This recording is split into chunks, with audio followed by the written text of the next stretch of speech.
ông ba còn một vận động viên đâu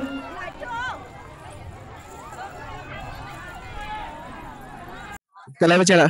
cái này có ấy xong nó là gì là xong y là gì cơ xong nó là gì luôn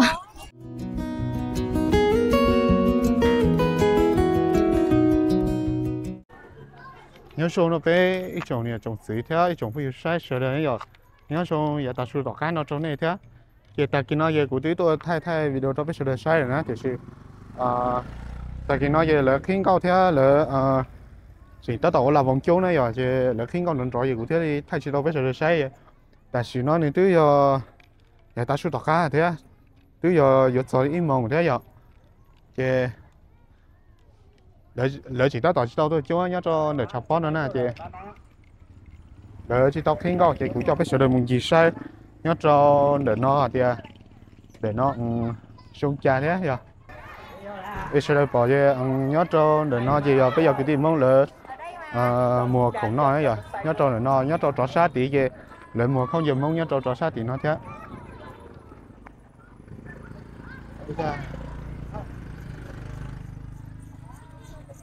tại vì nó chứ lỡ cho mù nó xua lỡ nó xua tàn á lỡ chỉ tao tua thế ít xe chứ lỡ gì muốn so ta giờ phải đau chứ giờ thì lỡ tua chứ ít trả cho lỡ mà lấy tua nữa tại vì nó dễ chỉ tao muốn từ tua đi cú cho nên sợ là nó cú theo bé mù cho bé nó bé mù sai cái nhà không mua công tròn bé nhá cho để bé rồi nó thế ok rồi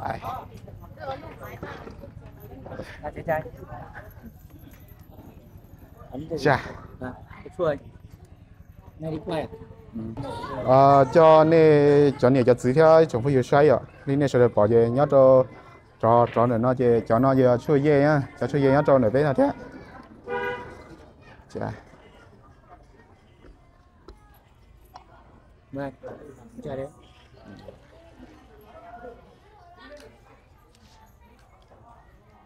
Đây, đi quay được không? Nói chung là nó cũng tạm tạm thôi. Đây. Đây. Mời nhá. Mời em nhá. Nhà đi. Đi sẽ được bỏ cho chui về ở bên nó chị mua tỏ tao nó chị cho đi lên sẽ được bỏ nó này. Cho nên sẽ nó cũng theo phải học chơi gì ạ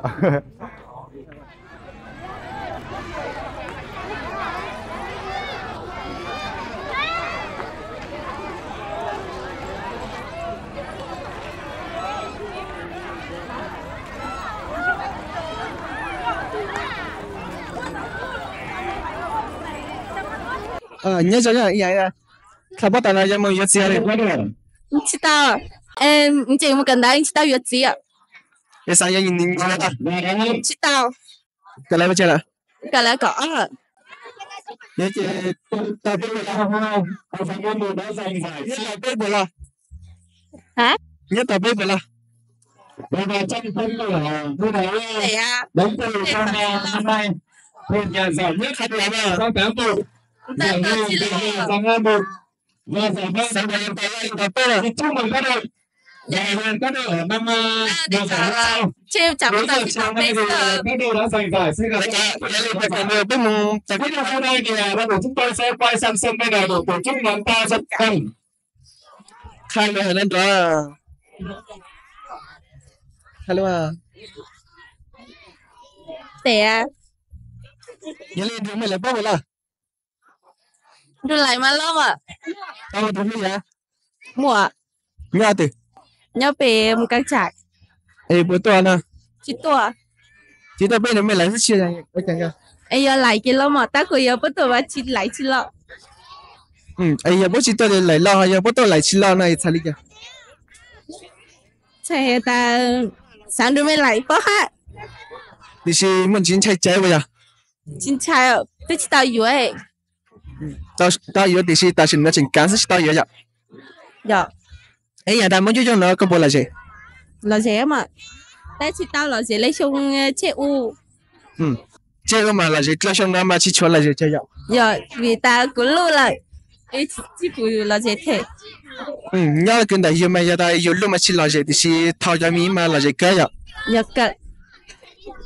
，tí lý ở lý này giờ đây muốn xí hỏi cái ít là biết lại bao nhiêu 嗯，我打棒了， sao nó mới chơi xong là 搞招， cậu chơi xong vậy ý ta chỉ nó mới chỉ cần ta 这搞， ấy giờ lý xong chia là bộ là gì đó cái thế 老姐嘛， ấy xong nó là gì đó là xong ý là gì đó 兄弟老姐多， bộ tao mà thôi lúc 知道， giờ lý bố mày thôi lúc bộ là 七包诶， tôi lúc tiền mà chỉ tao mua thì chỉ giờ tôi lúc ta tên mà tôi thảo tôi mua vậy 知道， chỉ tao đi ấy giờ lý giờ đây nhớ bây giờ giờ mấy giờ luôn nó mới bật cả 讲嘛， đi cả mới chơi xong đó 哈， có mới chơi xong 搞招， cậu trao xong vậy giờ thì cậu trao xong nó cho lưu bố mà đến nó lưu về bữa cậu bây giờ mấy bữa là 知道上鱼呀， chỉ có hai lý co thì xin nó cứ xem mấy xe tôi xài vô lại 你知道上诶， ấy tôi cần đó là 搞， 搞là cái gì lớp 11， lại bao mà lớp 11， 11 cả vậy mà giờ chỉ cần là gì cho xiết cỡ nè ấy nhớ lên phải mấy giờ này tuần là nó bật lên 知咧， có nhớ bây giờ cha chứ mà 有， ấy bữa hay giờ tôi hồi giờ 有猪还不猪， chú hay chú thì xí ấy cũng nói thế thì xí cũng xí tao chơi cũng xí tao chơi vậy giờ lý chỉ sai anh chỉ biết tao mấy giờ luôn bao la 那么， thì xí bên sai chỉ biết tôi mấy giờ luôn bên giờ xí 你知道我都录诶，你们听着， để thằng mày mua lại thì xí mới xí khai nè 期末跟到期末， giờ ta cần đã chỉ mua mà sao sai anh chỉ biết tao mấy hay luôn bao la 嘞， thì nông lý hai tiếng một xí tao biết tao mà sao chính tiếng sân cháy nè giờ lên chỉ biết biết tao chơi mấy tiếng mình cháy nó mới hay vậy 他好咧上啊， sao sáng nhà cả nhà tiền nhà chị biết cho mình xí vậy 哈， bây giờ nhà cả chị nó mới muốn xí à chỉ có lên được một cặp đôi lên cả mà这是什么戏？ ấy có sai thì chứ chúng nó bỏ lại chỉ cho cái gì 老姐嘛， giờ lý chỉ sai cho bên đó cái lại bao 那么， con thấy từ phong giờ bên đó mẹ lại bao xin đó đây in đồng lên đó xí bây giờ ta muốn hỏi bên lên hai xin chế này cũng được cái gì lại quá là 那么， giờ lên được cái gì lại nghe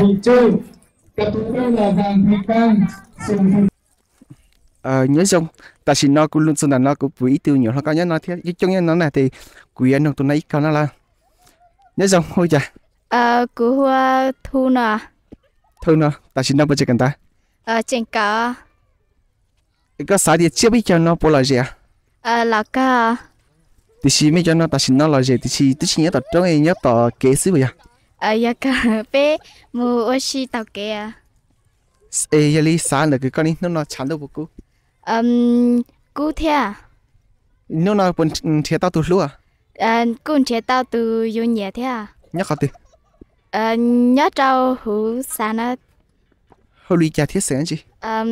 thành món công bé, ta chỉ nói để bé cũng thiệt tao ít khu lần các lần rồi phía ở nhiệt gì thiệt cứ dòng thiệt để bé ở hai lý giờ nè giờ để nhận được cái này có bao nhiêu nhỉ cũng nhẹ cả, giờ lý chân bù luôn nhá nè em cho lại mua xí tàu, lý có vậy thì bé hai lý này nhớ lý nhớ ở xí trong này nè nhớ số nhà mấy ký lên rồi bố bây giờ bố dừa ha rồi bố dừa ha ý là cho món lâu cho chị dừa cho mình nhau cho bố dừa ha ta chỉ là mấy một chỗ là giờ mấy lên nữa sao ta chỉ nói cho ý vừa mua lên nói tiêu tiêu cho khai cho coi ý dừa chua cho ý mua chua họ cho coi dừa lấy một lấy in thành số xí nó cho mình nhau ha rồi in nó mấy mua là bỏ đi cha hả in nó mấy mua là bỏ đi cha năng chơi mua lo gì bua năng chơi mua lo gì bua họ nó tại tôi chỉ tao còn nhà tôi chỉ bao lấy cơ ha gì bua họ tại chứ im đầu tư cho nó là bộ lần giờ đầu tư ha số rồi tôi chịu in rang cho vua hay tôi chỉ làm bảo tư ha của tôi lo miếng gì ha thì đã bảo tí để cho chơi cho sợ quá anh leo ở chào này ấy ta chỉ nói mấy chim cho tuổi là ít mua ha cô tụi chỉ cho mua bé kể là sợ chứ trong bé tụi chỉ cho mua bé kể là sợ lấy ha để chơi cả nhà mới nhà ít chỉ theo chân mấy cho sách cái ít thì cũng hay cho con linh mới dừng nhé hả anh leo ở chào này ở chào cho cái tin này trang rất là cho viên cho chọn câu một rất là cho bù lâu giờ lâu rất là bù để băng y dùa ha tôi băng xí dùa cho bé lú chọn nó ha bé lú chọn lên mua dùa ha bé lên mua sa oa nhà bé chọn nhà việt lên mua sa tôi cho hồ lú chọn nó ha đó để lại chào nhé hả leo chào cô lo thế mùa lo hả mà vâng anh đây mùa chủ yếu là cái nhà con chợ mong khi rằng sẽ có tờ có thuê hay sao nhớ cái nó có thuê ít chế bị chơi liền 50.000 một bộ xe chỉ là xem cái ít chế bây giờ nhớ lấy nó mấy cái cô lo thế lo hả mà nhớ hơn đời nó tới có tờ thuê đồ ấy chị lo hả mà nó lo bị chế cứ chỉ đếm đi em chỉ xoay chỉ phá đi bây giờ nhớ là cái tại mẹ này cái ý rằng cái mẹ ở đây nói inu tao đi bây giờ ở đây chả ý rằng cái bố chọn khóc cho nó inu tao đi chế tùy hết rồi tên nó chỉ tới xung quanh từ là tên nó gì mà bếp lâu chị thì thằng chị cậu tao chị đi còn nó nhớ là cái tại nói ra lên nó bỏ là gì mà nhớ rằng cái nhớ hồi sáng là mà sẽ là gì thì chỉ vậy để cho cái con nhà chúng lên lại là vậy trong tôi lại lẽ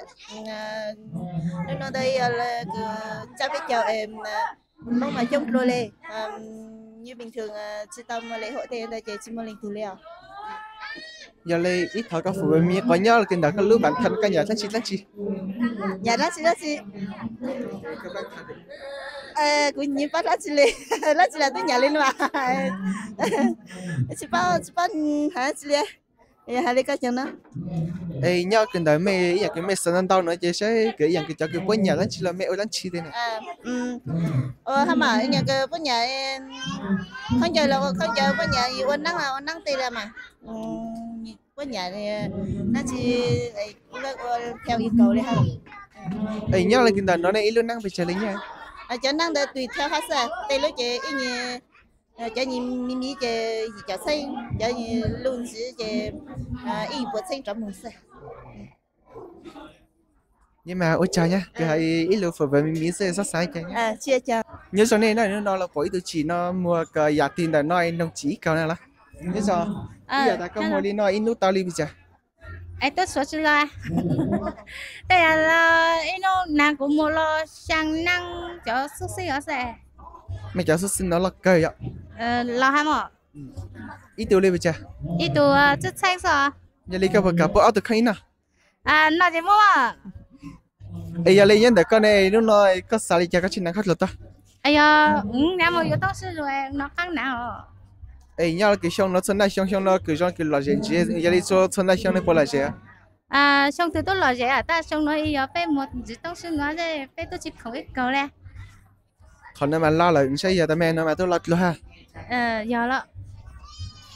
phụ vấn nhớ lại cái nó thì cái dạng thì ô là tao tan thay nữa xong nói mua lon chỉ mỏ mông phải cho hoa văn mông hỏi mua lon cho luôn mỏ ha để năng cứ muốn cho tôi mong cho sợ ha để tôi giống xa tôi mua lo ha lò rẻ ha mong tự số tôi xe số phố phố ha chị giới thiệu với cho người ta chọn lấy tao hồ sơ cho sợ đập bao ở chị tôi giống xa mà nhưng mà ôi chào nhé cô lục của quý từ cái mùa nhắc con lo cũng được cô từ mùa hãy bị lừa nè nhớ rồi nhà lì nhớ cần đã coi nó có là bây giờ chỉ khóc lừa cái bốn nắng thế lo phải chế ra nhớ là cái nó này bố nắng thế ha bố cho dạng tiền mà bố chỉ cho bố cái bây giờ khóc luôn nắng sao ít chế bây giờ đi chế bỏ tao về 70.000 cả mũ và cụ họ chén để về 100.000 mũ và cụ nó nói có chi ớt lệ à cái có khóc lửa sao khóc lửa ra nhau là cái đời yêu lên chỉ để tôi lên chỉ mà để nói lưu yêu mình chỉ sự chơi nhau lên để nó ta chỉ nói cái mấy bọn để nó thì cái cụ tôi mình cái ý tôi cho mình một là hát thì lịch sử lên nó này bây giờ nó là giờ thì mới hỏi bây giờ mình nung nó là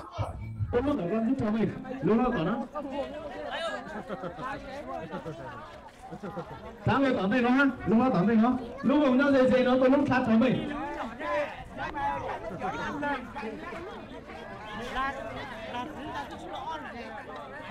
cho mình tu xuống nhớ lại con này sao lưu tận chỗ này trẻ con sang bên này hộ cho anh tí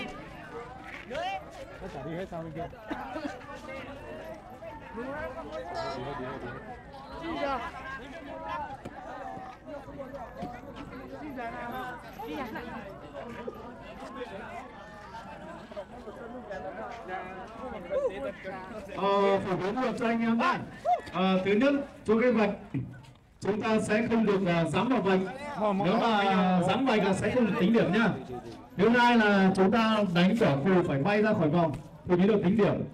Ở vòng đầu tiên nếu một quả trúng chúng ta sẽ được tính 2 điểm, vòng tiếp theo được tính 5 điểm và vòng cuối cùng được tính 10 điểm.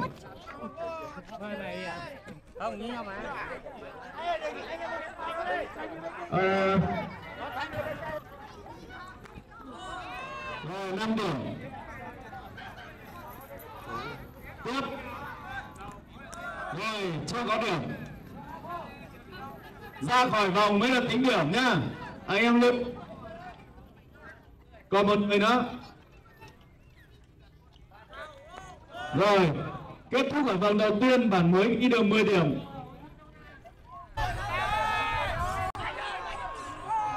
Chưa tính điểm. Vâng, và sau 2 vòng thi đấu thì giải nhất chính thức đã thuộc về Bắc Cán. Với tổng số điểm của 2 vòng thi đấu là 20 điểm và 30 điểm là 50 điểm thi đấu. Giải nhì thuộc về giàng A1 với 45 điểm. Vâng, bây giờ là tranh giải ba. Giải ba đấy là giàng A2. Tiếp tục vòng 3. Còn một vận động viên đâu?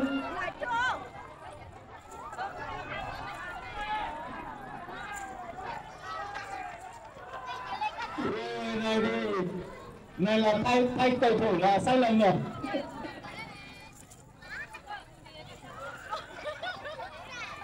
Rồi tiếp tục vòng 3. Vẫn chưa đủ điểm để thắng được Bắc Cán rồi. Và cố lên.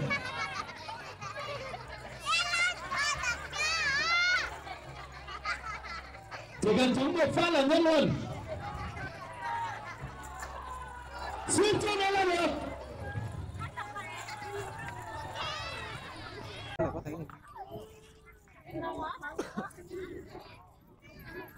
Rồi 2 điểm. Rồi 2 điểm tiếp theo. Lượt cuối. Rồi 2 điểm nữa. Rồi hết rồi. Rồi cặp cuối cùng. Vàng Thị Lan, Mùa Thị Mỹ.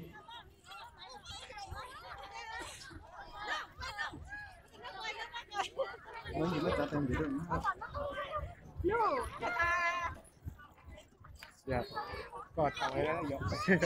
được người ta lo này thấy người cái giá là gì cái giá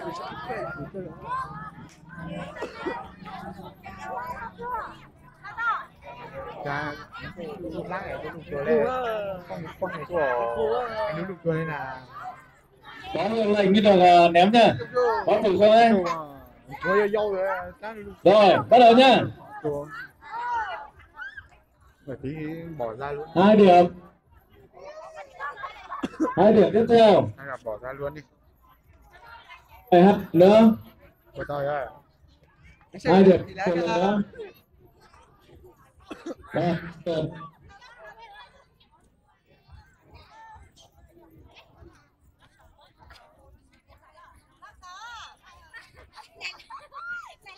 Okay, này Thông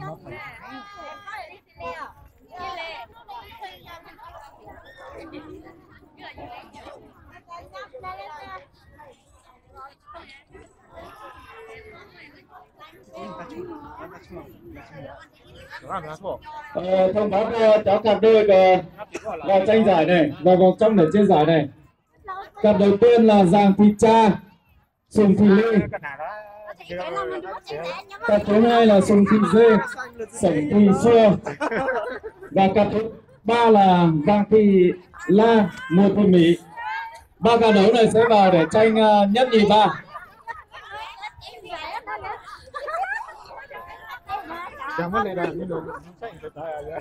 Chờ tí nha, chờ tí nha. Giàng Thị Cha, Sùng Thị Lê sẽ vào thi đấu đầu tiên này. Đây là ba cặp đấu sẽ được vào để tranh giải nhá.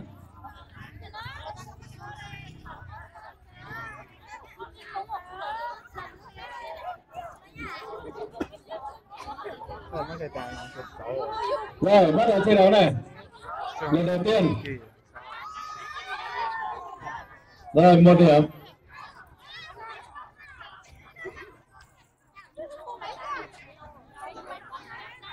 Lần thứ hai. 2 điểm. 2 điểm tiếp. 2 điểm nữa, lượt cuối. Rồi, cảm ơn, 9 điểm. Và tiếp theo vào thi đấu tranh giải này. Sùng Thị Dê, Sổng Thị Xua.